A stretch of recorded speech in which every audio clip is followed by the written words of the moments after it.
V have reach the Statue of Unity at 10 o'clock. Weekday ಆಗಿರೋದ್ರಿಂದ ಅಷ್ಟೊಂದು rush ಇಲ್ಲ. Hello guys, welcome back to our channel Bhavya Bharat. ನಾವಿವತ್ತು ಗುಜರಾತ್ನಲ್ಲಿರೋ statue of ಯೂನಿಟಿಗೆ ಬಂದಿದ್ದೀವಿ. ಈ ಸ್ಟ್ಯಾಚ್ಯೂ ಇರೋದು ಗುಜರಾತ್ನ ಏಕ್ತಾ ನಗರಲ್ಲಿ ಅಹಮದಾಬಾದಿಂದ 200 ಕಿಲೋಮೀಟರ್ ಇದೆ. ಇದೇ ನೋಡಿ ಪ್ರಪಂಚದ ಅತಿ ಎತ್ತರದ ಸ್ಟ್ಯಾಚ್ಯೂ, ನಮ್ಮ ಸರ್ದಾರ್ ವಲ್ಲಭಭಾಯ್ ಪಟೇಲ್ ಅವರ ಸ್ಟ್ಯಾಚ್ಯೂ. ಈ ಸ್ಟ್ಯಾಚ್ಯೂ ಹೈಟ್ 182 ಮೀಟರ್ಸ್ ಇದೆ, ಅಂದರೆ 597 ಅಡಿ ಎತ್ತರ ಇದೆ.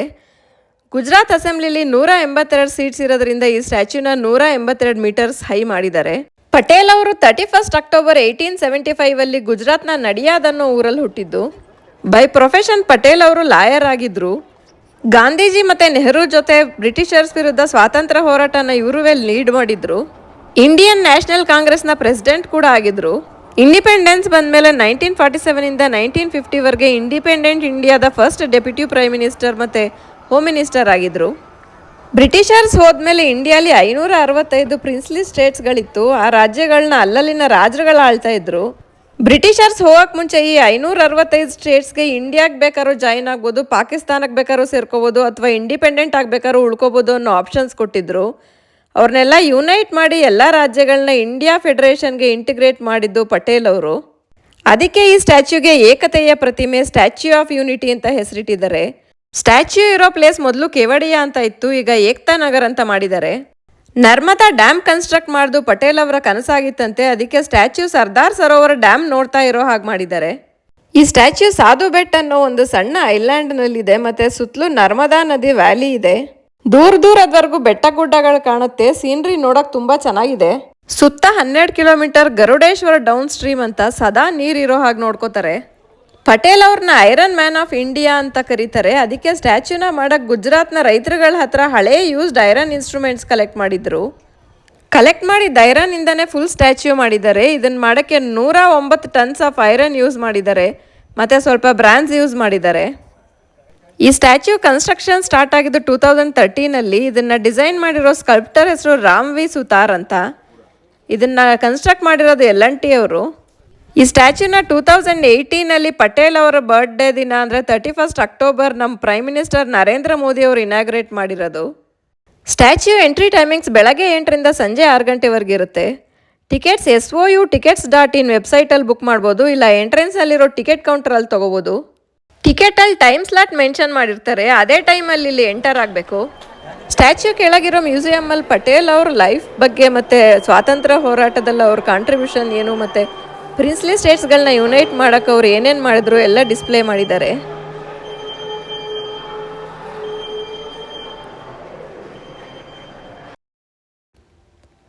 ಮ್ಯೂಸಿಯಂ ಎಂಟರ್ ಆಗ್ತಿದ್ದಂಗೆ ಪಟೇಲ್ ಅವ್ರ ಫೇಸ್ ಮಾಡಿಟ್ಟಿದ್ದಾರೆ.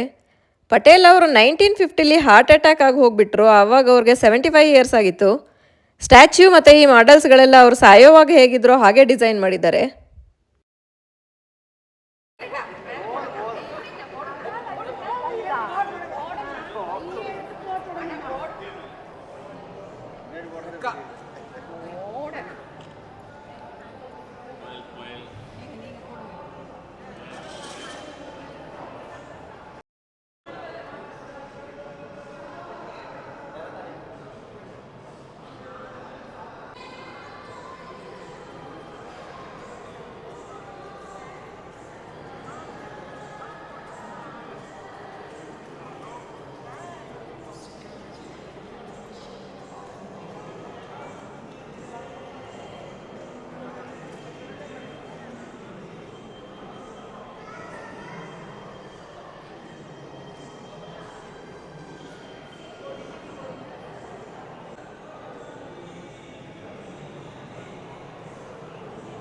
ಇದು ಹೊರಗಿರೋ ಸ್ಟ್ಯಾಚ್ಯೂದೇ ಚಿಕ್ಕ ಮಾಡೆಲ್, ಸೇಮ್ ಡಿಸೈನ್ ಇದೆ. ಈ ಸ್ಟ್ಯಾಚ್ಯೂ ಹೇಗೆ ಕನ್ಸ್ಟ್ರಕ್ಟ್ ಮಾಡಿದ್ರು ಅನ್ನೋ ವಿಡಿಯೋ ಡಿಸ್ಪ್ಲೇ ಆಗ್ತಾ ಇದೆ.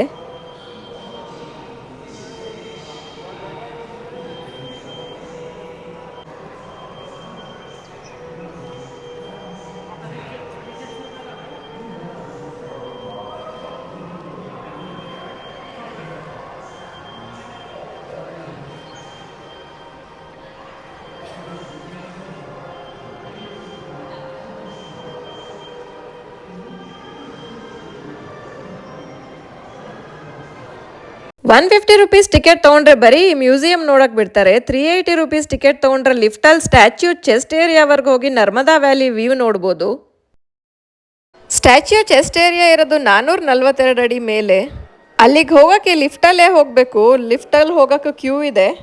ಲಿಫ್ಟ್ ಒಳಗೆ ಟಾಪ್ 6 ಸ್ಟ್ಯಾಚ್ಯೂಸ್ ಬಗ್ಗೆ ಇನ್ಫಾರ್ಮೇಷನ್ ಹಾಕಿದ್ದಾರೆ. ಸ್ಟ್ಯಾಚ್ಯೂ ಆಫ್ ಯೂನಿಟಿ ಮಾಡೋಕ್ಕೆ ಮೊದಲು ಚೈನಾದಲ್ಲಿರೋ ಸ್ಪ್ರಿಂಗ್ ಟೆಂಪಲ್ ಬುದ್ಧನ ಸ್ಟ್ಯಾಚ್ಯೂ ವರ್ಲ್ಡ್ಸ್ ಟಾಲೆಸ್ಟ್ ಸ್ಟ್ಯಾಚ್ಯೂ ಆಗಿತ್ತು. ಪಟೇಲ್ ಅವ್ರ ಸ್ಟ್ಯಾಚ್ಯೂ ಅದಕ್ಕಿಂತ 96 ಅಡಿ ಎತ್ತರ ಇದೆ. ಇದೇ ವೀವಿಂಗ್ ಗ್ಯಾಲರಿ ಸ್ಟ್ಯಾಚ್ಯೂ ಒಳಗೆ ಚೆಸ್ಟ್ ಏರಿಯಾಲಿದೆ. 135 ಮೀಟರ್ ಅಂದರೆ 442 ಅಡಿ ಮೇಲಿದೆ. ಇಲ್ಲಿಗೆ ಬರೋಕ್ಕೆ ಲಿಫ್ಟಲ್ಲಿ ಜಸ್ಟ್ 38 ಸೆಕೆಂಡ್ಸ್ ಆಯಿತು. ಮೇಲಿಂದ ನರ್ಮದಾ ವ್ಯಾಲಿ ಈ ಥರ ಕಾಣ್ತಾ ಇದೆ.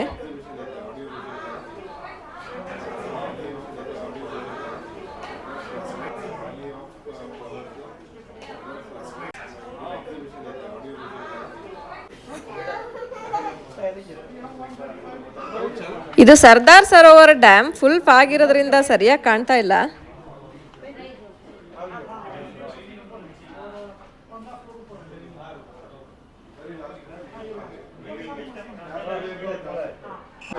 ಸ್ಟ್ಯಾಚ್ಯೂ ಒಳಗಡೆ ಇದ್ದೀವಿ ನಾವು ಇವಾಗ. ನೋಡಿ ಸ್ಟ್ಯಾಚ್ಯೂದು ಸ್ಟ್ರಕ್ಚರ್ ಹಿಂದ್ಗಡೆ ನಮ್ಮ ಹಿಂದೆ ಕಾಣಿಸ್ತಾ ಇದೆ.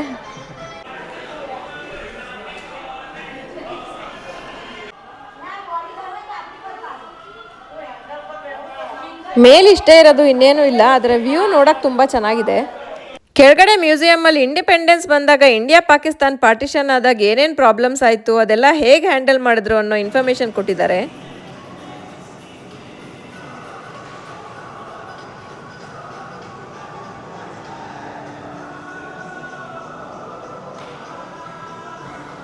ಇಲ್ಲಿ ಪಾರ್ಟಿಷನ್ಗೆ ಮುಂಚೆ ಇಂಡಿಯಾ ಮ್ಯಾಪ್ ಹೇಗಿತ್ತು ಆಮೇಲೆ ಹೇಗಿದೆ ಅಂತ ತೋರಿಸಿದ್ದಾರೆ.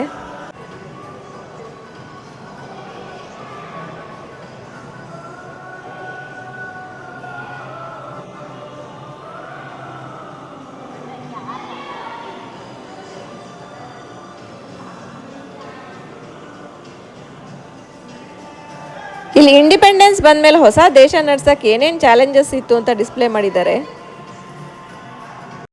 ಇಲ್ಲಿ ಪಾರ್ಟಿಷನ್ ಟೈಮಲ್ಲಿ ಆಗಿದ್ದ ಇನ್ಸಿಡೆಂಟ್ಸ್ ಒರಿಜಿನಲ್ ಫುಟೇಜ್ ಡಿಸ್ಪ್ಲೇ ಮಾಡ್ತಾ ಇದ್ದಾರೆ.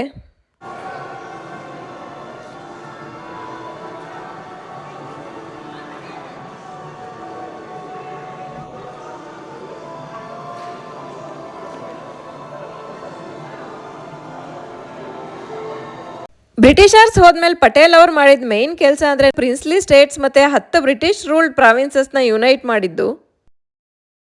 ಇವರೆಲ್ಲ ಪಟೇಲ್ ಅವರು ಯುನೈಟ್ ಮಾಡಿದ ರಾಜರುಗಳು. ಈ ಎಲ್ಲ ರಾಜರಿಗೆ 1947 ಇಂಡಿಯಾ ಫೆಡರೇಷನ್ಗೆ ಜಾಯಿನ್ ಆದರೆ ನಿಮ್ಮ ಪ್ರಾಪರ್ಟೀಸ್ ಮತ್ತು ರಾಯಲ್ ಟೈಟಲ್ಸ್ ಎಲ್ಲ ನೀವೇ ಇಟ್ಕೋಬೋದು, ಆದರೆ ರೂಲಿಂಗ್ ಪವರ್ ಇರಲ್ಲ ಅಂತ ಹೇಳಿ ಕನ್ವಿನ್ಸ್ ಮಾಡಿದ್ದು ಪಟೇಲ್ ಅವರು. ಎಲ್ಲರಿಗಿಂತ ಫಸ್ಟ್ ಇಂಡಿಯಾ ಫೆಡರೇಷನ್ಗೆ ಜಾಯಿನ್ ಆಗಿದ್ದು ನಮ್ಮ ಮೈಸೂರಿನ ಆಗಿನ ಮಹಾರಾಜರಾಗಿದ್ದ ಜಯಚಾಮರಾಜ ಒಡೆಯರ್ ಅವರು. ಇಂಡಿಪೆಂಡೆನ್ಸ್ ಬರೋಕ್ಕೆ ಮುಂಚೆನೇ 9th ಆಗಸ್ಟ್ 1947 ಜಾಯಿನ್ ಆಗಿದ್ದು. ಕೆಲವು ರಾಜರು ಇಂಡಿಯಾಕ್ಕೆ ಸೇರ್ಕೊಳ್ಳಲ್ಲ ಅಂತ ತಕರಾರು ಮಾಡಿದಾಗ ಅವ್ರನ್ನೆಲ್ಲ ಸಮಾಧಾನ ದಂಡ ಭೇದದಿಂದ ಇಂಡಿಯಾಕ್ಕೆ ಸೇರ್ಕೊಳ್ಳೋ ಹಾಗೆ ಮಾಡಿದ್ದು ಪಟೇಲ್ ಅವರು. ರಾಜರುಗಳು ಇಂಡಿಯಾಗೆ ಸೇರಿರೋ ಮೇಜರ್ ನ್ಯೂಸ್ ಪೇಪರ್ ಕಟ್ಟಿಂಗ್ಸ್ನ ಡಿಸ್ಪ್ಲೇ ಮಾಡಿದ್ದಾರೆ ಇಲ್ಲಿ.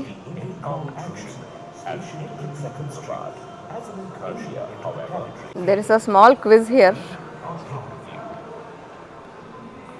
ಪಟೇಲ್ ಅವರು ಯಾವ್ಯಾವ ಸ್ಟೇಟ್ಸ್ನ ಯುನೈಟ್ ಮಾಡಿದ್ರು ಇಂಡಿಯಾಗೆ ಆಫ್ಟರ್ ಇಂಡಿಪೆಂಡೆನ್ಸ್ ಅಂತ. Let's see how much will guess. Mir Osman Ali Khan, I think he is from Hyderabad.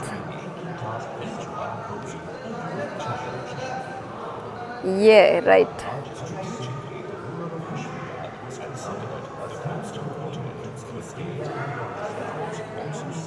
Ramaswamy Iyer, Travancore, right.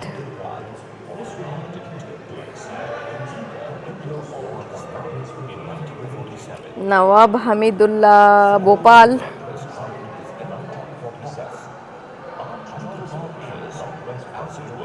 right.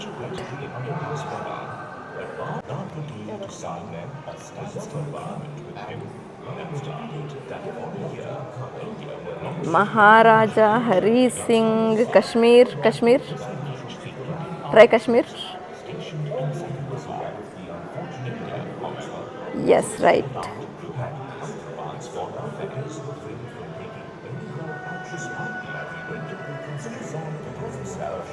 Maharaja Bodhchandra Jodhpur Jodhpur Jodhpur.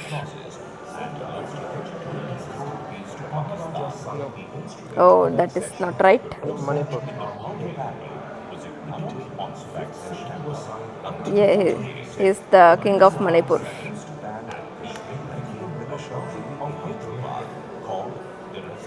C.P. Muhammad Mahabad Khanji the third, Junagadh.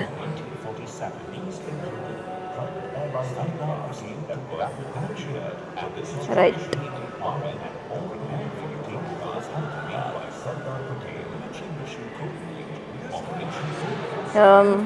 ಒಂದೇ ಒಂದು ಮಿಕ್ಕೊಂಡಿದೆ, Jodhpur. So Hanumant Singh is the king of Jodhpur.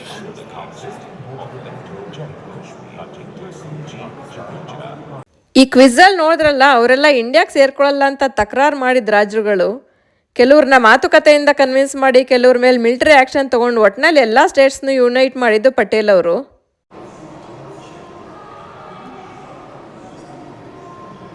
Dam full ಇದ್ದಾಗ ಈ ಥರ ಇರುತ್ತೆ ವ್ಯೂ.